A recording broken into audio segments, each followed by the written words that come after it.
하이숙은 서울 도봉구에서 오래된 다세대 주택을 운영하며 거의 평생을 그곳에 묶여 살아왔다.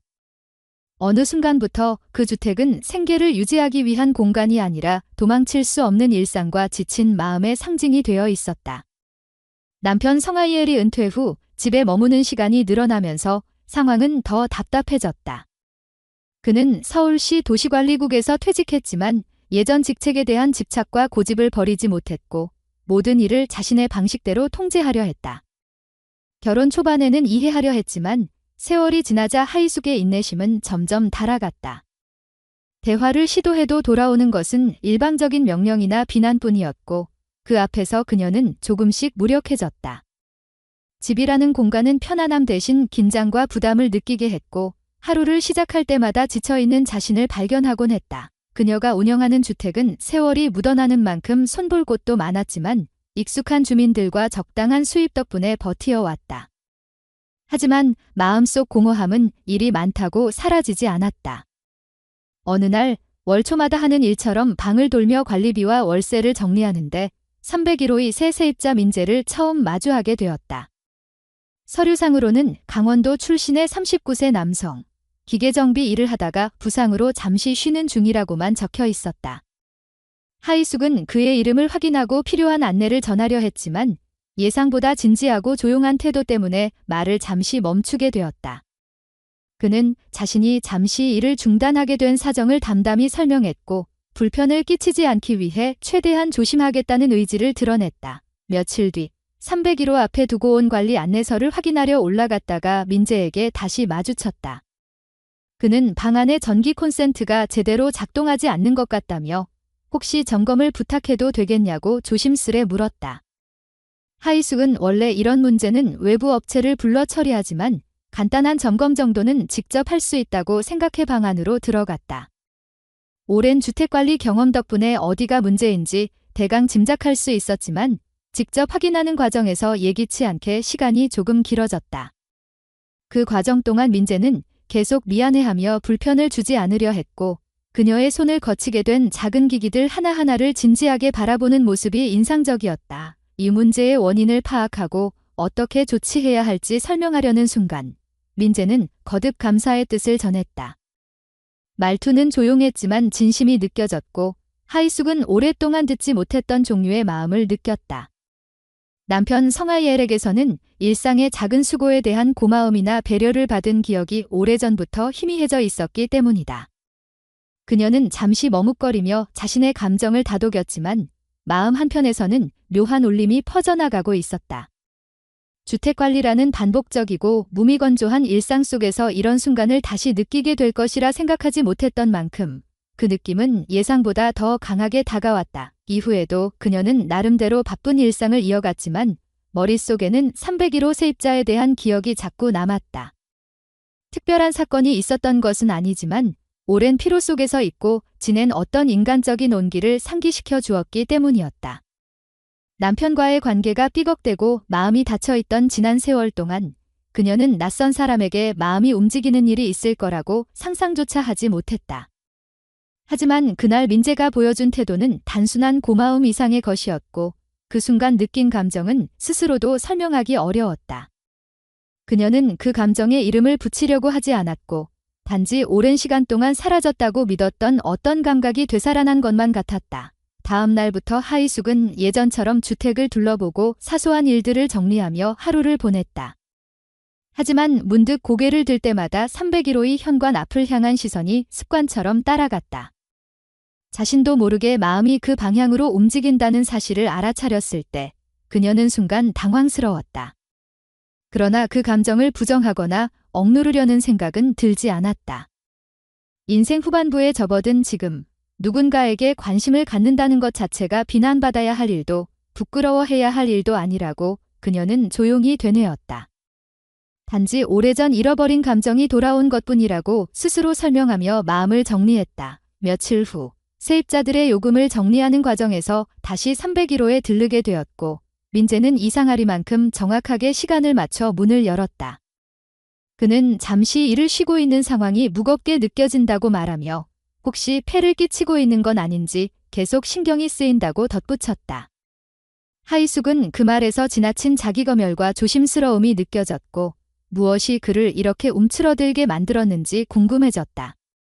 아직 자세한 이야기를 들은 것은 아니었지만 그는 분명 오랫동안 쉽게 드러내지 못한 무언가를 품고 있는 듯 했다.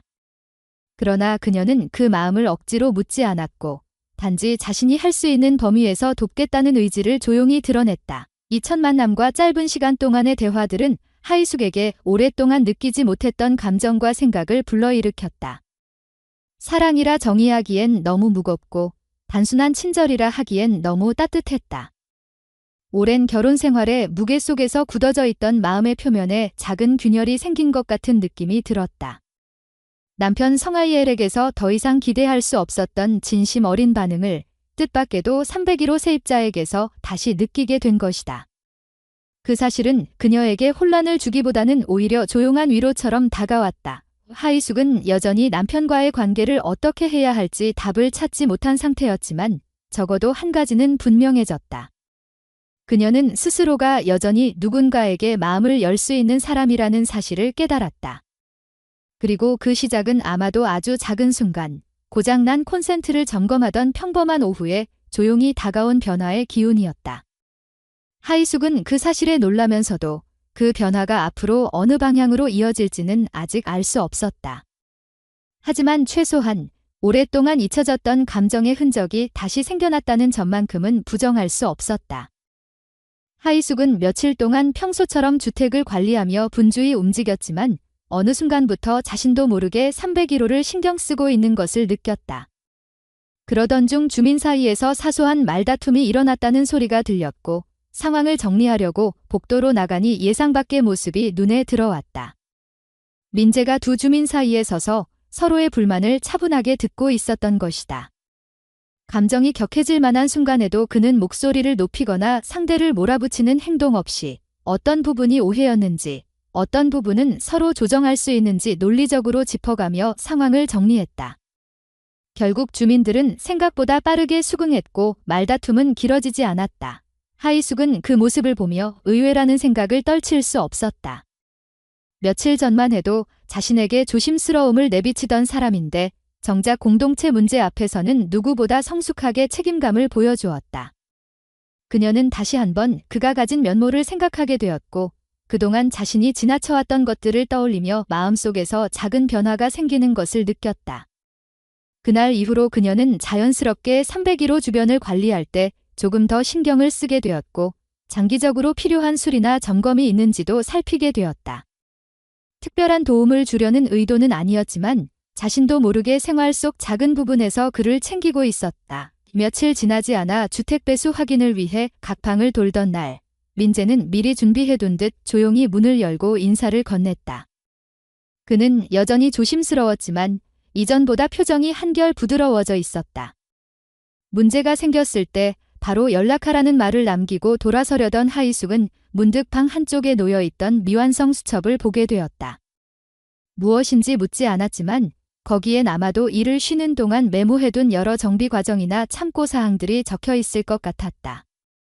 부상 후 일을 쉬는 동안 스스로를 다잡기 위해 애쓰고 있다는 느낌이 들었고 괜히 마음이 짠해졌다. 그날 오후 주택 보일러 점검이 필요해 복도에서 몇 가지 확인을 하고 있던 하이숙에게 민재가 다가왔다. 그는 어색한 기색을 감추지 못하면서도 자신이 최근 방안에서 이런저런 물건을 정리하며 소음을 냈을까 봐 걱정된다고 말했다. 그 말투에는 누군가에게 피해를 주기 싫다는 마음이 고스란히 담겨 있었고 그녀는 순간 그 조심스러움이 그의 성격 전반을 지배하고 있다는 사실을 알아채게 되었다. 단순한 배려심 이상의 무언가가 그를 움츠러들게 만들고 있었다. 며칠 뒤 화재 경보기 오작동 문제로 각 방에 배터리 교체 안내문을 붙이던 중 하이숙은 301호 문 앞에서 잠시 멈춰섰다. 문을 두드리자 민재가 문틈으로 그녀의 얼굴을 확인하고 조심스럽게 문을 열었다. 그는 안내문을 받아들며 자신이 이런 일에 익숙하지 않아 혹시 절차를 잘못 따를까 봐 걱정된다는 말을 덧붙였다. 그의 말 속에는 자신이 무언가를 잘못하면 즉시 문제의 원인이 될 것 같다는 두려움이 배어 있었고 그녀는 순간 그 말의 의미에 더 깊이 귀 기울이게 되었다. 그날 이후로 하이숙은 그가 보여주는 일상의 작은 행동들에서 일종의 패턴을 발견하기 시작했다. 그는 쓸데없이 크게 물건을 움직이는 일을 피했고 사람들과 마주칠 때마다 먼저 고개를 숙이며 미안해하는 기색을 보였으며 누군가에게 폐를 끼칠 가능성이 있는 상황은 최대한 피하려 했다. 단순히 조심성이 많은 사람이 아니라 과거 어떤 상처 때문에 생활 전체가 조심이라는 틀 속에 갇혀 있는 것처럼 보였다. 그녀는 그 이유가 무엇인지 쉽게 묻지 않았지만 시간이 지날수록 궁금함은 깊어져만 갔다. 그러던 어느 날 주택 외벽 점검을 위해 짐을 정리하던 하이숙은 우연히 민재와 길게 대화를 나누게 되었다. 그는 자신이 강원도에서 생활할 때 있었던 일과 도시로 올라와 정비 일을 시작했을 때의 상황을 조심스럽게 털어놓았다. 특히 연인이었던 사람이 그의 외모와 능력을 비하하며 관계를 끝냈다는 이야기가 나왔을 때 그녀는 예상보다 크게 마음이 움직였다. 그는 그 일을 겪은 이후 다른 사람에게 부담이 되지 않으려는 습관이 생겼고 자신을 인정받지 못한다는 불안에 오래 시달렸다고 했다. 그 말투는 담담했지만 오랜 상처가 아직 깊은 곳에 남아있음을 느낄 수 있을 만큼 조용하고 무거웠다. 그 이야기를 들으며 하이숙은 자신도 모르게 마음이 저릿해졌다. 남편 성하이엘과의 결혼 생활 속에서 자신이 오랫동안 받아온 말과 행동의 흔적을 떠올렸기 때문이다. 서로 다른 형태의 아픔이었지만 상처가 남긴 흔적은 두 사람 모두에게 고요하지만 깊은 그림자를 드리우고 있었다. 그녀는 그의 상처를 치유해주겠다는 거창한 생각을 품진 않았지만 적어도 그가 혼자라고 느끼지 않도록 필요한 때에는 곁에 있어주고 싶다는 생각이 들었다. 그 마음은 과도하지 않았고 자연스럽게 흘러나온 감정에 가까웠다. 그 후로 하이숙은 주택의 사소한 문제를 점검할 때마다 민재가 불편하지 않도록 한 번 더 살피게 되었고 때때로 필요한 정보나 물품이 있으면 은근히 챙겨두었다. 그는 그런 배려를 부담스러워하지 않으려고 노력했지만 가끔 말없이 감사함을 드러내는 순간이 생겼다. 그 상호작용은 누군가에게 특별한 의미를 부여할 만큼 빠르게 진행되지 않았지만 분명 두 사람 사이에는 이전과 다른 분위기가 형성되고 있었다. 서로가 가진 상처와 한계가 조심스럽게 모습을 드러내면서도 그 빈틈을 채워주는 온기가 서서히 자리 잡아가는 느낌이었다. 시간이 흐르며 그들의 일상은 조금씩 부드럽게 맞물렸다.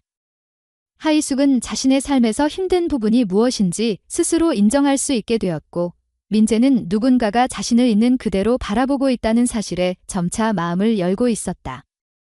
특별한 말이나 표현 없이도 두 사람 사이에는 보이지 않는 연결이 생기기 시작했으며 그것은 어느 날 갑자기 만들어진 것이 아니라 오랜 시간을 걸쳐 서서히 쌓여온 신뢰에 가까웠다. 하이숙은 여전히 그 감정의 이름을 붙이려 하지 않았다. 단지 두 사람이 서로에게 조금씩 가까워지고 있다는 사실을 조용히 받아들일 뿐이었다. 그리고 그 감정은 누군가에게 의존하거나 기대려는 마음이 아니라 오래된 상처 위에 천천히 스며드는 따뜻한 이해와 공감에 가까웠다. 그녀는 그 감정이 어떤 미래로 이어질지 아직 알 수 없었지만 적어도 지금 이 순간만큼은 자신의 삶에 작은 변화가 일어나고 있다는 사실이 소중하게 느껴졌다. 비가 오래도록 내리던 어느 저녁, 하이숙은 평소처럼 주택 공용 공간을 정리하고 있었다. 장마철이라 비가 쉽게 그칠 기미가 보이지 않아 오늘은 아마 대부분의 세입자들이 일찍 방에 머물겠다고 생각하던 찰나에 복도 쪽에서 조용한 발소리가 들렸다. 돌아보니 젖은 바지를 그대로 입은 민재가 한 손에 뭐든 소중히 다루는 듯한 작은 상자를 들고 서 있었다. 그는 예상치 못한 방문이었는지 조심스러운 표정이었고 손에 든 상자를 내밀며 강원도 춘천에 다녀오는 길에 들른 농장에서 산 딸기라며 건넸다. 특별한 의미 없이 그냥 드리고 싶었다는 말을 덧붙였지만 그 마음이 단순한 호의 이상이라는 것을 하이숙은 본능적으로 느꼈다. 그녀는 상자를 받아들고 잠시 당황스러움을 느꼈다. 누군가에게서 예상치 못한 선물을 받는 일이 최근 몇 년 동안 거의 없었기 때문이다. 특히 남편 성하이엘이 집에 머물게 된 이후로는 누군가의 호의 자체가 귀한 일이 되었다. 그렇지만 민재의 방문에는 억지나 부담이 없었고 그가 먼 길을 오며 굳이 챙겨온 마음이 담겨 있다는 사실 자체가 하이숙의 마음을 흔들었다. 그런데 민재의 옷차림을 보니 춘천에서 서울까지 이동하는 동안 비를 맞은 듯 옷 전체가 축축해 있었다. 그녀는 그 상태로 방에 돌아가면 오히려 감기에 걸릴까 걱정되었고 자연스럽게 최소한의 도움이라도 주어야 한다는 생각이 들었다. 그래서 잠시 기다리라고 말한 뒤 오래된 서랍을 열어 남편이 예전에 쓰다 남긴 얇은 겉옷 하나를 꺼냈다. 특별히 좋은 물건은 아니었지만 젖은 옷으로 밤을 보내는 것보다는 나을 것 같았다. 민재는 처음에는 사양하려 했지만 결국 그녀의 권유를 받아들였다. 그 순간 하이숙은 자신이 오랜 시간 잊고 지냈던 어떤 감정을 느꼈다. 누군가에게 자연스럽게 무언가를 건네고 그 사람의 안부를 생각하며 행동하는 감정이 이렇게도 생생하게 남아있었구나 하는 실감이었다. 옷을 건네는 과정에서 민재는 말문을 열었다. 조심스럽게 시작된 그의 목소리는 어느새 진심을 숨기지 못하는 색을 띠고 있었다. 그는 요즘 들어 스스로가 조금 변했다고 털어놓았다. 주택에 들어온 이후 자신이 불필요한 걱정을 덜 하게 되었고 누군가에게 폐를 끼치지 않으려 지나치게 조심하던 마음이 조금씩 사라지고 있다고 말했다. 그러면서 그 변화가 하이숙의 친절과 배려 덕분이라는 사실을 솔직하게 고백했다. 그는 그동안 자신에게 값어치가 없다는 말과 평가를 들어오며 관계를 맺는 것 자체를 두려워하게 되었지만 그녀와 마주치면서 오랜만에 인간적인 온기를 느끼게 되었다고 했다. 그 고백은 결코 거창하거나 특별한 표현으로 가득 차 있지 않았다. 오히려 담담하게 흐르는 말 속에 진심이 담겨 있었기에 더 깊은 울림이 있었다. 하이숙은 그의 말을 들으며 오랫동안 억눌러온 감정들이 무너져 내리는 듯한 기분을 느꼈다. 남편 성하엘과의 관계는 이미 오래전부터 소통이 끊긴 지 오래였고 매일 반복되는 냉랭한 말투와 무시 속에서 그녀는 자신이 점점 작아지는 존재가 되어버렸다고 느꼈다. 그런 그녀에게 민재의 말은 사소하지만 확실한 온기가 되어 다가왔다. 누군가가 그녀의 행동을 통해 긍정적인 감정을 느끼고 있다는 사실은 오랜 세월 동안 경험하지 못한 위로였다. 그녀는 잠시 말을 잇지 못했다. 마음속에서 오래된 감정이 서서히 움직이기 시작하면서 설명하기 어려운 울림이 생겨났기 때문이다. 무엇보다 자신이 누군가에게 따뜻한 영향을 줄 수 있는 사람이라는 사실 자체가 놀라웠다. 남편의 무심함 속에서 잊혀진 자존감이 예상치 못한 순간에 다시 깨어나는 느낌이었다. 그녀는 민재의 말을 곧바로 받아들이는 대신 조용히 고개를 끄덕이며 그의 고백을 마음속 깊이 새겼다. 시간이 조금 흐르고 민재가 곧 방으로 돌아가겠다고 말하자 하이숙은 그에게 몸을 잘 따뜻하게 해야 한다는 당부를 건넸다. 그 말은 단순한 걱정을 넘어 그녀 스스로도 인식하지 못한 감정이 스며든 목소리였다. 그는 작게 인사를 남기고 뒤돌아갔고 복도에 남겨진 발자국 소리가 멀어질수록 하이숙의 마음속에는 묘한 허전함이 자리 잡았다. 방문은 닫혔지만 방금 그녀가 들은 말들은 쉽게 사라지지 않았다. 집으로 돌아온 하이숙은 아침부터 이어졌던 모든 일보다 그 짧은 순간이 더 선명하게 떠올랐다. 딸기 상자를 건넨 그의 어색한 표정, 진심을 담아 내뱉은 고백, 그리고 자신이 느낀 알 수 없는 떨림까지. 그녀는 그 감정을 명확하게 정의할 수 없었지만 오랜 외로움 속에서 무뎌진 마음 한편이 다시 살아나는 듯한 느낌임은 분명했다. 그 감정이 사랑인지 혹은 감사인지조차 알 수 없었지만 최소한 자신이 더 이상 완전히 무너진 사람이 아니라는 확신만큼은 얻을 수 있었다. 그날 밤 하이숙은 쉽게 잠들지 못했다. 마음은 평소보다 더 복잡해졌고 오랫동안 잊고 지냈던 설렘이라는 감정이 잔잔하게 파고들었다. 삶이 언제나 똑같은 무게로만 이어지는 것은 아니라는 사실을 그녀는 그제야 조금 깨닫기 시작했다. 예상치 못한 순간, 예상치 못한 사람에게서 온 작은 배려와 고백 하나가 오랜 어둠 속에 미약한 빛을 켜는 것일지도 모른다는 생각이 들었다. 그리고 그 빛이 자신에게 어떤 의미로 다가올지 아직은 알 수 없었지만 적어도 오늘 밤만큼은 그 빛이 사라지지 않기를 바라는 마음이 생겼다. 그녀는 침대에 누운 채 그대로 시간을 보냈다. 머릿속에서는 민재가 건넨 상자, 젖은 옷차림, 그리고 끝까지 조심스러움을 잃지 않는 그의 말투가 반복되었다. 오랜 세월 속에 묻혀있던 감정이 조금씩 형태를 드러내는 듯했고 그 감정을 마주하는 것이 두렵지 않다는 사실이 신기하게 느껴졌다. 비는 밤새 잦아들지 않았지만 그녀의 마음속에서는 오랜 시간 닫혀있던 문이 아주 조금 열리고 있었다.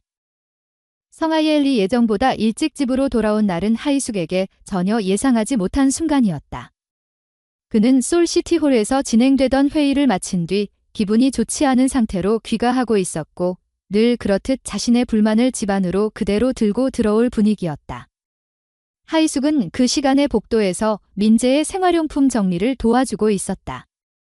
이전에 사용하던 작은 전기포트가 고장나 새 제품을 설치해주던 중이었고 두 사람은 조용히 필요한 절차만 확인하며 일을 마무리하려 하고 있었다. 그러나 그때 복도 끝에서 들려온 갑작스러운 발소리는 분위기를 단숨에 바꿔놓았다. 성하이엘은 두 사람을 보자마자 얼굴빛이 바뀌었다. 상황을 정확히 파악하려는 태도는 전혀 없이 이미 결론을 내려놓은 사람처럼 격한 감정을 드러냈다. 그는 단번에 하이수를 향해 비난의 말들을 퍼부었고 민재가 들을 것을 전혀 신경 쓰지 않는 듯 더 큰 목소리로 계속 감정을 터뜨렸다. 평소에도 사소한 일에도 쉽게 의심을 품던 성격이었기에 이번 상황은 그의 불신을 더욱 자극했다. 그는 하이숙이 오랫동안 자신에게 불만을 품고 있다는 가정 아래 모든 것을 왜곡해 받아들였다. 하이숙은 설명을 시도하려 했지만 성하이엘은 그녀의 말을 들을 생각이 없었다. 오히려 그녀가 조용히 말하려는 모습조차 자신의 행동을 은폐하려는 시도로 받아들였고 비난은 점점 더 거칠어졌다. 그동안 참아왔던 억압과 고함이 다시 반복되는 것을 느낀 하이숙은 숨이 막힐 정도로 긴장했지만 이번에는 예전처럼 고개를 숙이고 넘어가고 싶지 않았다. 그러나 바로 눈앞에서 터져나오는 공격적인 말과 태도는 여전히 그녀를 얼어붙게 만들었고 그 순간 민재가 더 이상 침묵할 수 없다는 듯 앞으로 나섰다. 민재는 처음에는 정중하게 상황을 설명하려 했다. 자신이 단지 고장난 물건을 정리하는 데 도움을 받았을 뿐이고 오해할 이유가 없다는 점을 차분히 전달하려 했다. 하지만 성하이엘은 그의 말을 들으려 하지 않았다. 오히려 민재의 존재 자체가 자신의 감정에 기름을 붓는다고 느낀 듯 그에게까지 비난을 향해 쏟아냈다.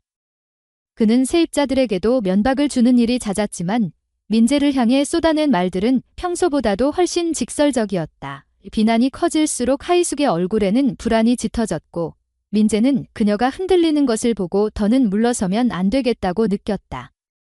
그는 성하이엘의 공격적인 태도를 제지하려 했고 말로 막아보려 했지만 그마저도 상황을 악화시키는 요인으로 변했다. 성하이엘은 자신에게 도전한다고 받아들였고 두 사람 사이의 목소리는 점점 거칠어졌다. 단순한 오해에서 시작된 말다툼은 곧 감정의 충돌로 이어졌고 누구도 쉽게 멈출 수 없는 국면으로 치달았다. 하이숙은 두 사람 중 누구에게도 치우치지 않고 상황을 진정시키려 했지만 아무도 그녀의 목소리를 듣지 않았다. 비난과 반박이 이어지는 동안 그녀는 오랜 세월 동안 이 집에서 겪어온 억압의 기억이 다시 떠올랐다. 그동안 자신이 스스로를 얼마나 작게 만들며 살아왔는지, 누구에게도 제대로 설명하지 못한 외로움이 얼마나 오래 자리 잡았는지 떠오르면서 가슴이 먹먹해졌다. 하지만 그와 동시에 민재가 자기 때문에 불이익을 당할까 두려운 마음도 생겼다. 그가 단지 도와준 것뿐인데 이런 식의 공격을 받는다는 사실이 괜히 미안했다. 성하이엘은 상황이 통제되지 않는 것이 불만이었고 자신의 말대로 돌아가지 않는 현실을 더 큰 목소리로 억누르려 했다. 그는 하이숙에게 오랫동안 억눌러온 불신과 적대감을 분출했고 그 과정에서 민재의 존재를 더 자극적으로 몰아세웠다. 그러나 민재는 그가 아무리 감정을 쏟아내더라도 뒤로 물러서지 않았다. 오히려 누군가가 부당하게 몰아붙여지는 상황을 참지 못하는 성향이 다시 드러나 그는 정확히 반대편에서 성하이엘의 태도를 지적하며 맞섰다. 그 순간 대립의 무게는 더 깊어졌다. 이 일은 단순한 오해가 아니라 서로의 삶과 성격에서 비롯된 더 큰 균열로 이어지고 있음을 모두가 느꼈다. 하이숙은 그 균열의 한가운데 있었다. 남편의 성질과 고집은 이미 익숙했지만 민재가 이러한 상황에 휘말리는 건 바라지 않았다. 그녀는 두 사람 사이에서 갈등을 막으려 했지만 오랜 세월에 걸쳐 굳어진 성하이엘의 심리는 쉽게 무너질 수 있는 것이 아니었다. 이민재는 마지막까지 침착함을 유지하려 했지만 성하이엘이 계속해서 도발적인 언행을 이어가자 결국 더 강한 어조로 대응하게 되었다. 그 장면은 두 사람이 각자의 이유로 쌓아온 감정이 한순간에 터져버린 듯했다. 한쪽은 지배하려는 습관에 갇혀 있었고 다른 한쪽은 부당함을 더 이상 참지 않으려는 의지로 맞서고 있었다. 그 사이에서 하이순 입술을 깨물며 이 모든 상황이 어디로 흘러갈지 두려워했다. 그러나 한 가지 분명한 사실은 이날의 충돌이 앞으로의 모든 흐름을 바꿀 거라는 점이었다. 오랫동안 눌려 살던 삶의 균열은 단지 시작에 불과했다. 누군가가 처음으로 그녀를 위해 나선 순간이었고 누군가가 처음으로 남편의 포각적인 태도에 정면으로 맞선 순간이었다. 그 변화는 작지 않았다. 그녀는 이제 다시 원래의 자리로 돌아갈 수 없다는 걸 직감적으로 알고 있었다. 과거처럼 조용히 눈을 감고 넘어가는 선택은 더 이상 가능하지 않았다. 모든 소리는 결국 멎었지만 세 사람의 마음속에는 이전과는 다른 무게가 자리 잡았다. 말 한마디로 끝날 싸움이 아니었다. 이 갈등은 누가 옳고 그르냐를 넘어 하이숙이 앞으로 어떤 삶을 선택할지에 대한 시작점이 되고 있었다. 그 시작은 폭발적이고 혼란스러웠지만 새로운 길의 문도 함께 열리고 있었다. 다음 날 아침, 하이숙은 휴대전화 진동에 눈을 떴다. 새벽부터 오는 연락은 대부분 좋지 않은 일이었기에 불안이 스쳤다. 화면을 확인하자 발신인은 성아이엘이었다. 통화는 아니었고 짧은 문구와 함께 영상 파일이 첨부된 메시지였다. 그녀는 열어볼 용기가 없어 손끝이 떨렸고 한참을 망설이다 결국 메시지를 눌렀다. 영상 속에는 어젯밤 복도에서 있었던 장면이 담겨 있었다. 하이숙이 민재를 도와주는 모습이 왜곡된 시선으로 기록되어 있었고 성아이엘은 그 영상을 근거로 협박에 가까운 내용의 말을 메시지에 남겨놓았다. 그는 영상이 세입자들에게 퍼질 수 있다는 식의 이야기까지 덧붙이며 자신이 상황을 완전히 장악하고 있다고 확신한 듯했다. 하이숙은 그런 메시지를 받아든 순간 숨을 제대로 쉬지 못할 만큼 압박을 느꼈다. 그러나 동시에 어제 있었던 모든 일을 곱씹으며 자신이 더 이상 과거처럼 침묵할 수 없다는 생각도 들었다. 혼자 감당하기엔 이미 벅찼고 누군가에게 도움을 요청해야 할 상황이었다. 잠시 후 방문을 두드리는 소리가 들렸다. 문을 열자 민재가 걱정스러운 표정으로 서 있었다. 그는 어젯밤의 상황이 계속 마음에 남아 아침 일찍 그녀의 안부를 확인하러 온 것이었다. 하이숙은 메시지를 보여주며 떨리는 목소리로 상황을 설명했다. 민재는 영상을 보자마자 이상함을 느꼈다. 영상의 촬영 각도는 인간의 시선이 닿기 어려운 위치였고 고정된 화면이 일정하게 흔들림 없이 이어지고 있었다. 그는 즉시 그 촬영 위치가 특정한 물건을 통해 이루어진 것임을 직감했다. 그는 곧장 하이숙의 집 안쪽으로 들어가 영상의 시선 높이를 기준으로 주변을 살폈다. 오래된 가구와 생활용품들이 자리를 지키고 있었지만 벽 한편에 걸린 낡은 시계가 눈에 띄었다. 그 시계는 얼마 전 성아이엘이 고장 났다며 직접 가져와 교체했던 물건이었다. 평소라면 대수롭지 않게 지나쳤을 부분이지만 지금 이 상황에서는 충분한 가능성이 있었다. 민재는 시계를 조심스럽게 내려 내부를 확인했고 그 안에서 작은 렌즈와 저장 장치가 결합된 촬영 장비를 발견했다. 순간적으로 두 사람 모두 말문이 막혔다. 그냥 단순한 오해나 분노가 아니라 의도적으로 설치된 장비를 통한 불법 촬영이라는 사실이 분명해졌기 때문이다. 성아이엘이 자신의 주장을 뒷받침하기 위해 영상만 이용한 것이 아니라 애초부터 특정 목적을 가지고 하이숙의 일상을 관찰해왔다는 의미였다. 하이숙은 그 사실을 깨닫자 오랜 시간 쌓인 공포와 불안이 더 크게 밀려왔고 어떻게 이런 일까지 버티며 살아왔는지 스스로도 믿기 어려웠다. 그러나 민재는 충격을 받으면서도 즉시 현실적인 판단을 했다. 그가 발견한 저장 장치는 단순히 특정 장면만 녹화한 것이 아니라 시간 순서대로 기록된 여러 장면을 담고 있었다. 파일 목록을 열어보자 성아이엘이 하이숙에게 언성을 높이던 순간 그녀를 압박하던 말들까지 고스란히 기록되어 있었다. 성아이엘이 자신의 행동이 기록되고 있다는 사실조차 몰랐다는 점이 영상 속에서 드러났고 이것은 매우 중요한 근거가 될 수 있었다. 민재는 이 상황을 법적으로 해결해야 한다고 판단했다. 감정적으로 대응하면 더 큰 문제로 번질 수 있었고 성아이엘은 이미 자신의 행동이 정당하다고 믿고 있는 사람이라 설득이 통하지 않을 것이 뻔했다. 무엇보다 불법 촬영, 협박, 정신적 압박이 결합된 내용이 명백히 법 위반이었다.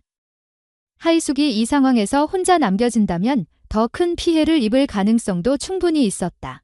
그래서 그는 즉시 저장장치에서 중요한 파일들을 복사해 외부 저장장치에 옮겨 담았다. 증거는 원본보다 사본을 여러 개 확보하는 것이 안전하다고 판단했기 때문이다. 복사 작업을 마친 뒤 그는 하이숙에게 노스솔 디스트릭트의 법률사무소로 가야 한다고 설명했다.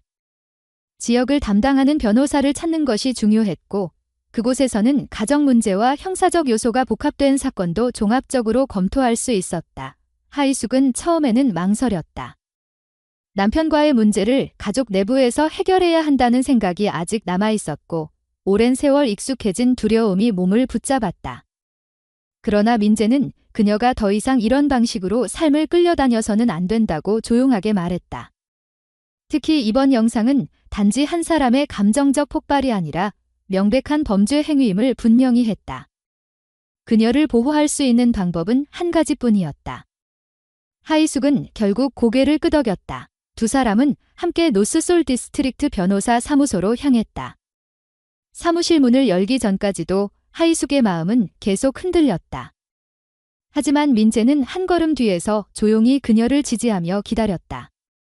변호사와 상담이 시작되자 민재는 가지고 온 저장장치를 건네며 상황을 설명했다. 변호사는 영상을 확인하자마자 표정이 굳어졌다. 영상에는 성하엘이 하이숙을 언어적으로 압박하는 장면, 의심과 비난을 쏟아내는 장면, 그리고 자신도 모르게 카메라 앞에서 분노를 표출하는 장면이 모두 담겨 있었다. 이는 단순한 부부 갈등을 넘어 명백한 불법 촬영과 협박 증거였다. 변호사는 매우 단호한 어조로 말했다. 성하엘은 이 영상의 존재를 무기로 사용하려 한다면 스스로 불법 촬영과 위협 행위를 인정하는 꼴이 되며 형사사건으로 전환될 가능성이 매우 높다고 했다.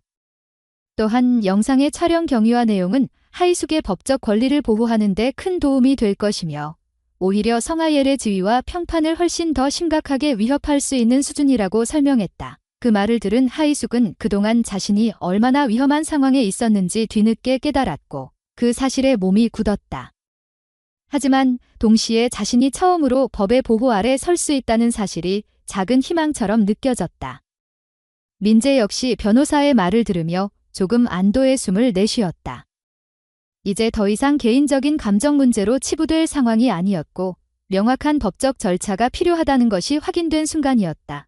상담을 마친 뒤 두 사람은 사무실을 나섰다.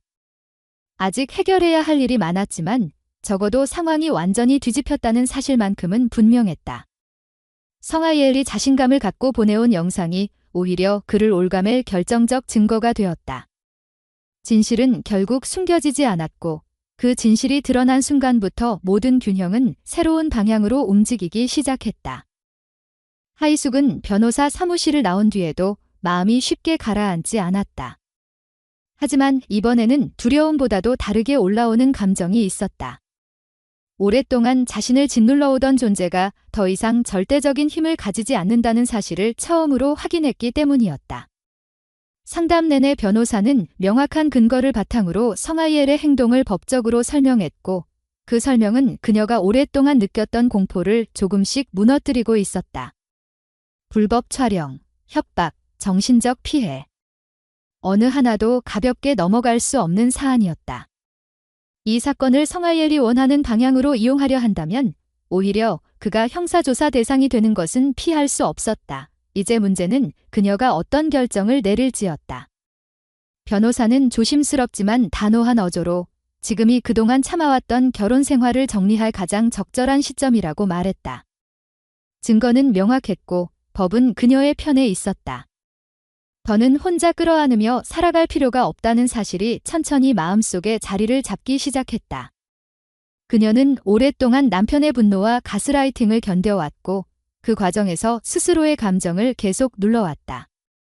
하지만 지금은 달랐다. 스스로를 지키기 위해 움직여야 한다는 생각이 그녀 안에서 분명해지고 있었다. 집으로 돌아온 하이숙은 조용히 숨을 고르며 앞으로 해야 할 일을 정리했다. 이 상황을 되돌릴 수 없다는 사실, 그리고 더 이상 시간을 지체하면 안 된다는 사실도 마음에 새겼다. 곧이어 그녀는 자신이 먼저 연락을 끊었던 성아이엘에게 메시지가 아닌 직접적인 통화를 시도했다. 오랜 세월 동안 남편의 연락을 받아내며 움츠렸던 기억들이 떠올랐지만 이번에는 달랐다. 그는 연락을 받자마자 자신이 우위에 서 있다는 듯한 목소리로 이야기를 시작했다. 자신이 가진 영상과 메시지를 어떻게 활용할 수 있는지, 그녀가 어떤 불이익을 받을지 과장하며 말하는 모습은 익숙했지만 여전히 무거웠다. 그러나 이번에는 그가 예상한 반응이 나오지 않았다. 하이숙은 조용한 목소리로 그러나 단호하게 말문을 열었다. 오랫동안 참고 지내온 관계는 이제 끝내겠다고, 자신이 더는 그의 방식대로 삶을 끌려가고 싶지 않다고 밝혔다. 그의 협박은 더 이상 통하지 않는다고, 자신은 필요한 모든 증거를 확보했고 변호사와도 상담을 마쳤다고 전했다. 그 말이 끝나자마자 통화 너머에서 성아이엘의 목소리가 흔들리는 것이 느껴졌다. 그는 처음에는 믿을 수 없다는 듯한 반응을 보였고 이내 목소리를 높여 상황을 되돌리려 했다. 하지만 그녀의 확신을 꺾을 수는 없었다. 그녀는 분명하게 말을 이어갔다. 만약 그가 영상을 퍼뜨리려 한다면 그 행위 자체가 형사처벌 대상이며 서울경찰청 폭력범죄수사대에서 조사받게 될 것이라고 했다. 그리고 불법 촬영 장비를 설치한 사실도 함께 드러난다면 그가 감당해야 할 책임은 훨씬 더 커질 것이라고 경고했다. 그제야 성아이엘은 잠시 말을 잇지 못했다. 그동안 자신이 모든 상황을 통제할 수 있다고 믿어왔던 확신이 무너지는 순간이었다. 잠시 흔들린 뒤 그는 다시 억지를 부리며 감정적으로 흔들어 보려 했지만 하이숙은 흔들리지 않았다. 오히려 차분하게 자신이 정한 절차대로 이혼 준비를 진행할 것이며 재산 분할 또한 법적으로 정당한 범위 안에서 진행할 것이라고 선언했다. 그녀는 남편의 음성과 태도 속에서 처음으로 두려움보다도 다른 감정을 느꼈다. 자신의 삶을 되찾는 과정이었다. 남편의 불합리한 요구를 받아들이지 않겠다는 의지를 처음으로 분명하게 드러낸 순간이었다. 통화가 끝난 뒤 하이숙은 손에 남아있는 떨림을 느꼈다.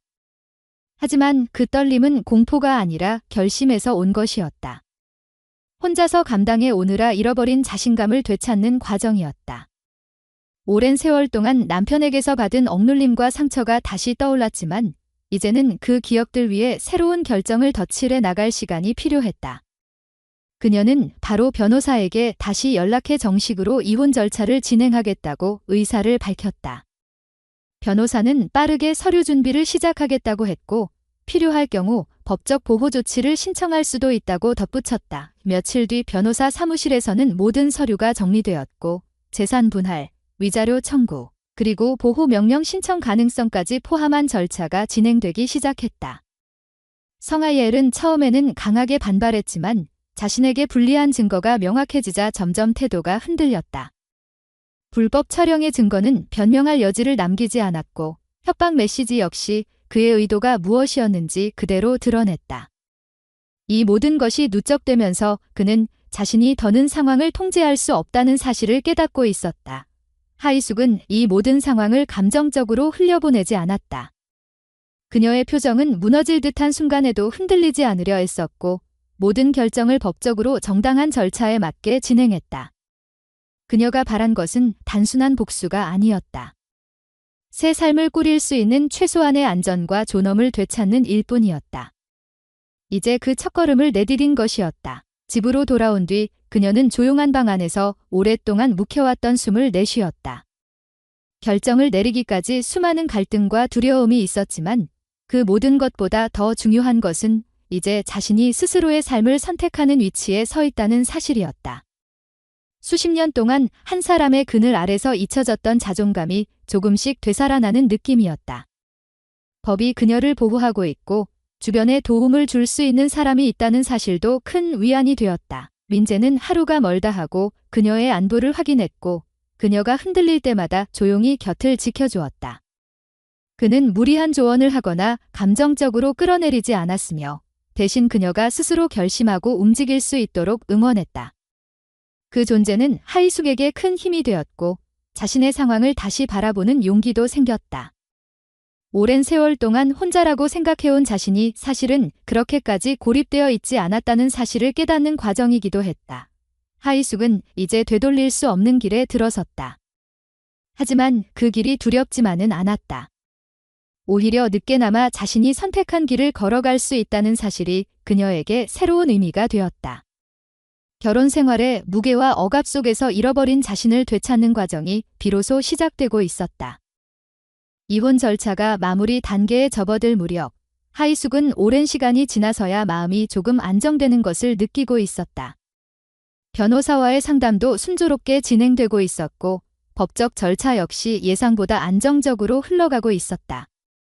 성하엘이 더는 위협적인 태도를 보이지 못하는 상황이 되었고 그가 법적 책임을 회피하기 위해 분주히 움직인다는 소식까지 들려오면서 하이숙은 비로소 숨을 고르게 되는 느낌을 받았다.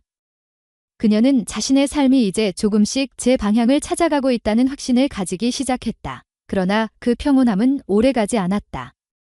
어느 날 오후 집 밖에서 갑작스러운 소리가 들렸다.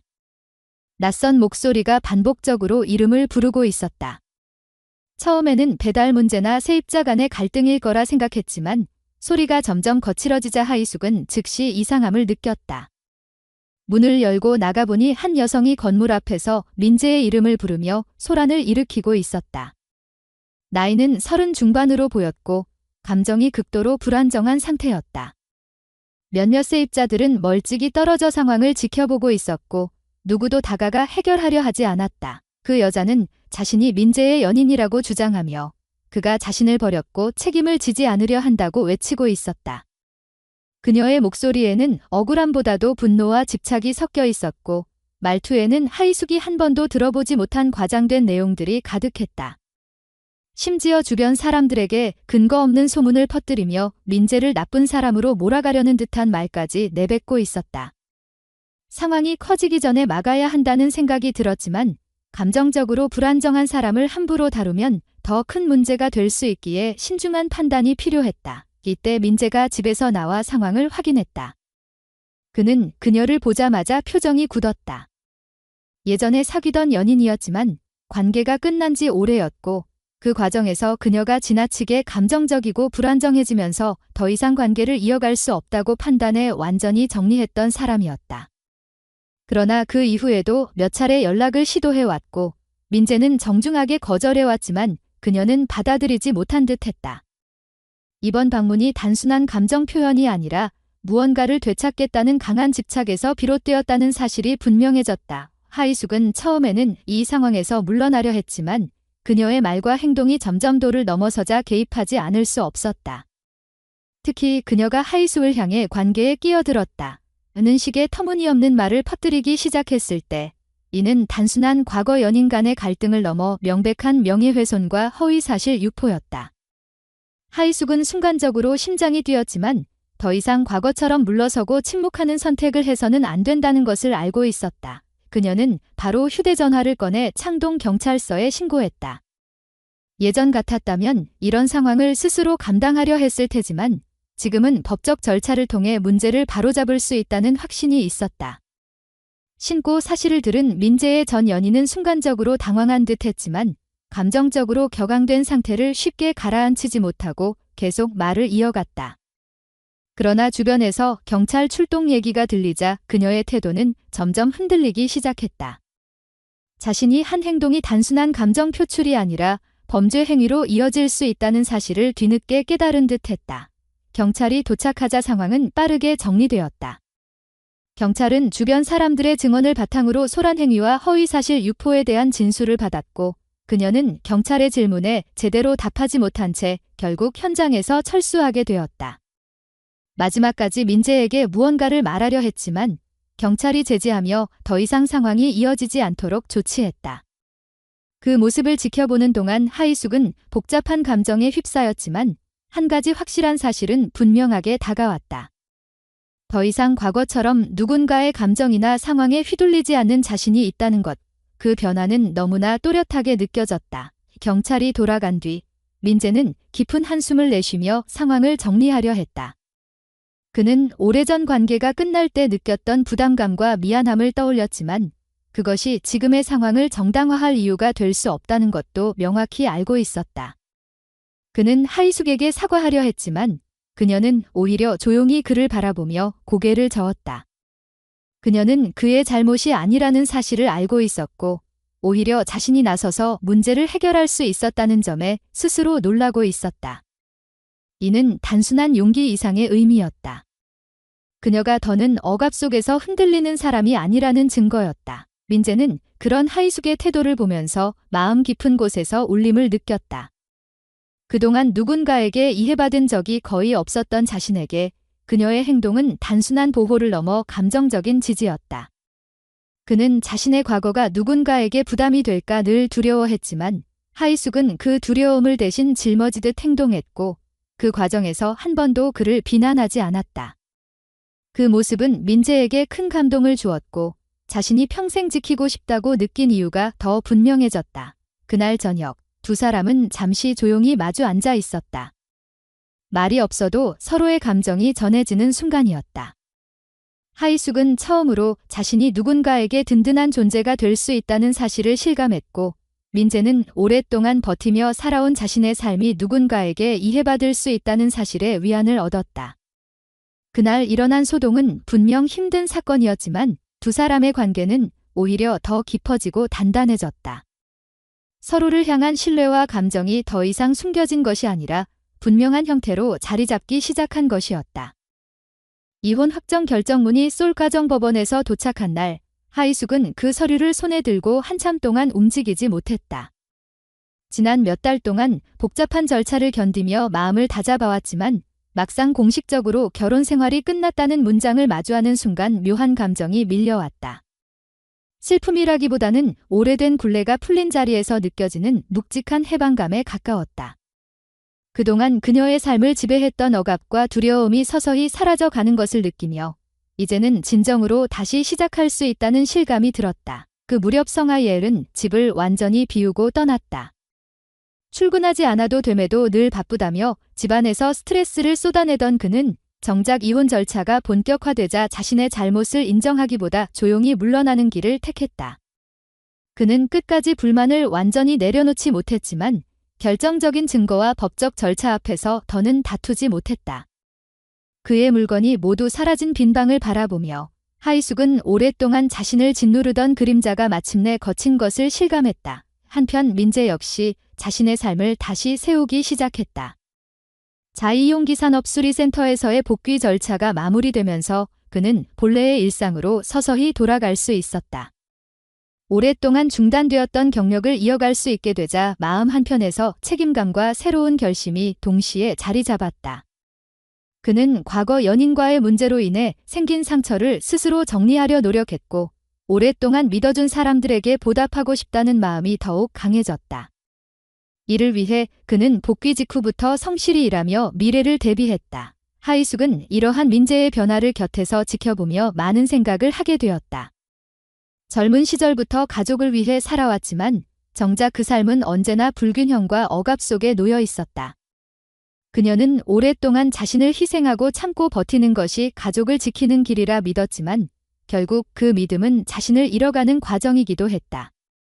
그러나 민재와의 만남, 그리고 그가 보여준 진심은 그녀의 시선을 완전히 바꾸어 놓았다. 그녀는 늦은 나이라고 생각했던 나이에도 삶을 다시 선택할 수 있다는 사실을 깨달았다. 이혼 절차가 모두 마무리된 뒤 하이숙은 오랫동안 미뤄두었던 일들을 조금씩 실천하기 시작했다.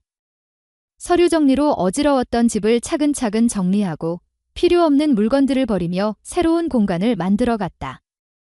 그녀는 복잡했던 마음을 정리하는 과정에서도 스스로가 조금씩 가벼워지는 느낌을 받았다.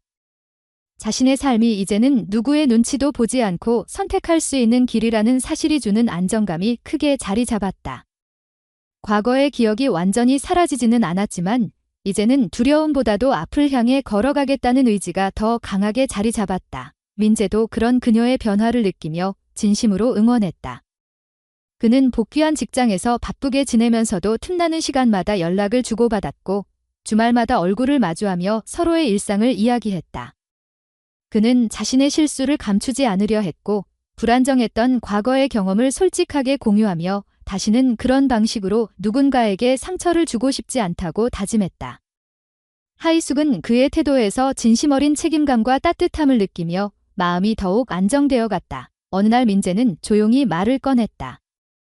그동안 자신을 도와준 사람들에게 보답하고 싶다는 생각이 얼마나 컸는지, 그리고 그 마음이 단지 감사의 표현이 아니라 앞으로의 삶을 성실하게 살기 위한 기초가 되었다는 이야기를 털어놓았다. 그는 삶이 고단해질 때마다 의지할 수 있는 사람과 함께 있다는 사실이 얼마나 큰 힘이 되는지 깨달았고, 그 과정에서 하이숙이 준 지지와 이해가 자신에게 어떤 의미였는지 솔직하게 표현했다. 하이숙은 그 말을 들으며 가만히 고개를 끄덕였다. 과거의 자신이라면 누군가의 진심을 의심하거나 부담으로 느꼈을지도 모른다. 하지만 지금의 그녀는 그런 감정보다도 스스로가 한 사람에게 의미 있는 존재라는 사실을 받아들일 수 있을 만큼 단단해져 있었다. 남은 삶이 길지 않을 수도 있지만 그 길을 어떻게 걷느냐는 선택은 온전히 그녀의 몫이라는 사실이 큰 위안이 되었다. 시간이 조금 흐르고 계절이 바뀌자 두 사람의 관계는 특별한 이름이 없어도 자연스럽게 서로를 의지하는 방향으로 흘러갔다. 하이숙은 예전처럼 움츠러들지 않았고 민재는 과거의 상처보다도 앞으로의 가능성을 바라보는 사람으로 변화해갔다. 둘의 인연은 극적인 사건에서 비롯되었지만 그 끝은 조용하고 안정적인 신뢰 위에서 이어지고 있었다. 하이숙은 어느 순간 깨달았다. 나이는 새로운 시작을 막는 조건이 아니라 때로는 더 단단한 결심을 가능하게 하는 힘일 수도 있다는 사실을. 그녀는 과거의 상처를 완전히 잊으려 하지 않았다.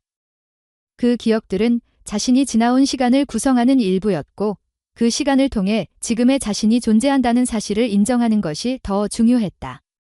그 대신 그 상처를 짊어지며 앞으로 나아갈 용기를 선택했다. 그리고 그녀는 마음속으로 조용히 다짐했다.